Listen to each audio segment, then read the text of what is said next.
Good evening, everyone. A new tool is aimed at helping SIU criminology students gain real-life experience through virtual reality. Colin Bailey sat down with leaders on campus to see how this new technology is making an educational impact. Do you need help with something? Something over there?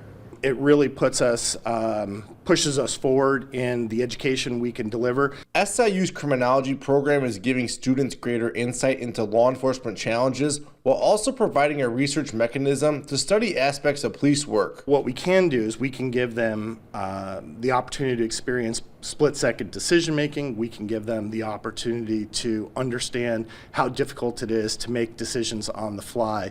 And that's really what we're trying to do with our virtual reality system. More than 70 students on campus participated in the study already. The university's police department is partnering with the Criminal Justice Program to help continue to train their officers. Training is valuable to officers to begin with, and so the more training that an officer receives, the more they value their job and appreciate their experiences. The more they learn their roles and responsibilities, the more they are satisfied with their job, the more the community is satisfied with their job performance. The VR experience allows the operator to change scenarios, including traffic stops, city neighborhoods, streets, neighborhoods, and alleys. One criminal justice student hopes it gives future and current students a look into the profession.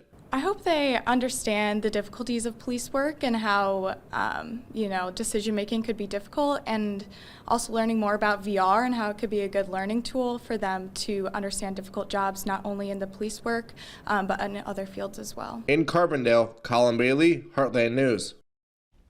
Leaders at SIU say the virtual reality system will allow them to study topics like stress, procedural justice, and implicit biases.